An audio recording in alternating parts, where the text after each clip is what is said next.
Assalamualaikum warahmatullahi wabarakatuh. Alhamdulillah wassalatu wassalamu ala Rasulillah wa ala alihi wa sahbihi wa man tabi'ahum bi ihsanin ila yaumil qiyamah. Sahabat-sahabatku yang selalu setia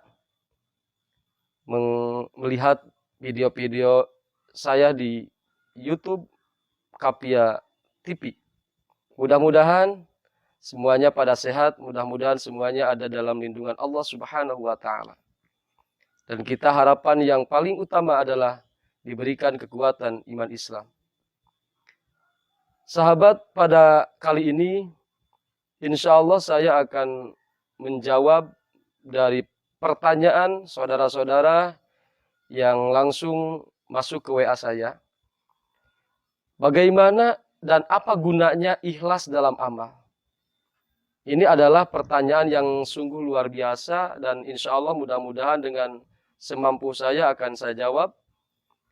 Ikhlas dalam amal itu adalah kalau dilihat dari bahasa awal, amal itu adalah pekerjaan.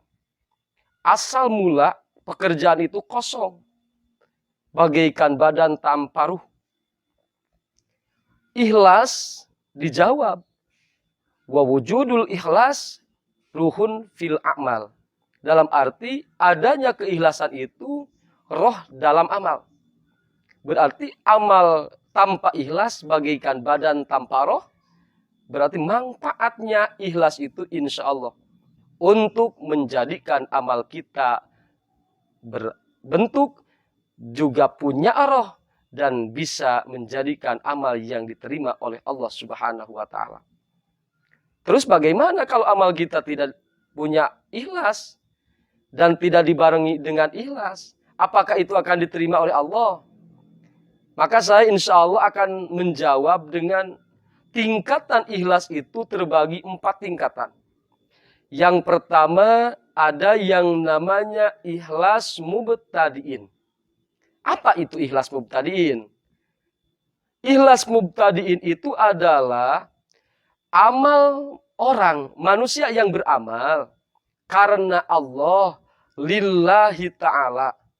Cuma ada tujuan, karena Allahnya itu ada satu tujuan untuk urusan duniawiyah. Mengejar urusan dunia, supaya mudah dalam usaha, supaya diberikan ketenangan dalam kehidupan, supaya diberikan kelancaran dalam usaha. Maka itu beramal, ada ikhlas, tapi ikhlasnya ikhlas mubtadiin. Yang kedua, ada yang namanya ikhlas abidin. Ini ikhlas yang biasa dilakukan orang yang beramal, yang karena Allah, hatinya tidak riya, cuma takut dengan neraka, cuma takut tidak masuk surga. Maka orang yang beramal karena takut karena neraka, tidak masuk surga, maka itu namanya amalnya, ikhlasnya ikhlas abidin. Yang ketiga, inilah ikhlas muhibbin. Siapa orang yang berikhlas, yang ikhlasnya muhibbin?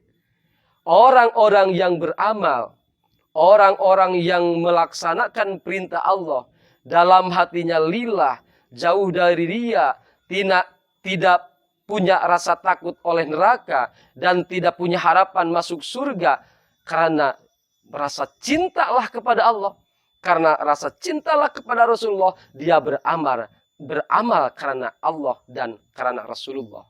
Seperti dalam riwayat Siti Robiah Adawiyah, beliau berkata dalam satu syairan yang sungguh luar biasa.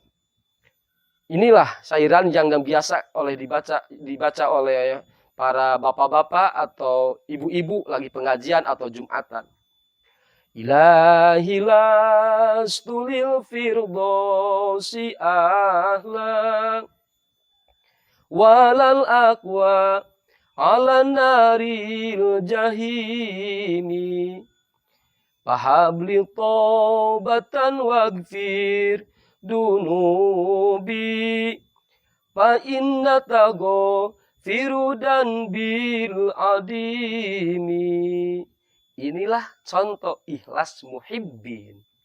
Yang keempat adalah ikhlas arifin. Siapakah dan apa itu ikhlas arifin? Ikhlas arifin itu tidak karena urusan dunia, tidak karena takut neraka, tidak karena takut tidak masuk surga, tapi hanya satu, dia merasa karena Allah yang memberikan gerakan, karena Allah yang memberikan perintah, karena Allah yang memberikan nyawa, karena Allah yang memberikan kedipan mata, karena Allah yang menghidupan. Maka dengan ikhlas beramal, lupa dengan segalanya, hanya Allah tujuannya itu. Maka itulah yang namanya ikhlas arifin. Maka saudara-saudara sekalian, beramallah sesungguh-sungguhnya. Yuk kita bekerja dengan sesungguh-sungguhnya. Maka kita akan menjadi datangnya ikhlas itu karena kebiasaan. Karena kita biasa mengerjakan.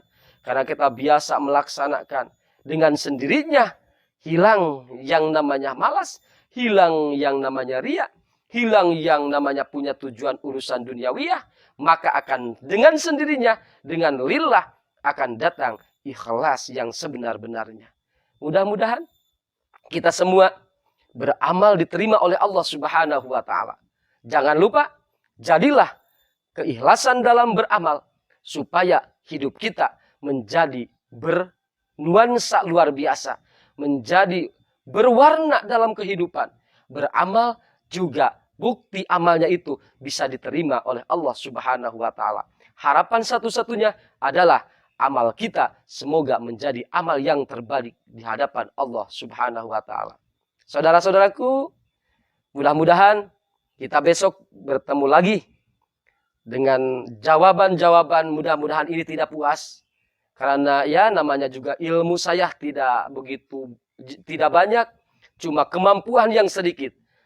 Tapi insya Allah ketika kita laksanakan, walaupun sedikit, jangankan keluar dari manusia, hewan pun mengeluarkan ilmu sedikit pun bisa diterima. Apalagi kita sebagai manusia, mari kita menjadikan satu tujuan. Watawasau bil haqqi, watawasau bisob. Allahumma sholli wa sallim wa barik ala sayyidina Muhammad wa ala ali sayyidina Muhammad. Marilah kita perbaiki diri. Subhanakallahumma wa bihamdika asyhadu an la ilaha illa anta astaghfiruka wa atubu ilaik. Khudmas sopa wa dama kadar wa billahil hidayah wa taufiq. Wassalamualaikum warahmatullahi wabarakatuh.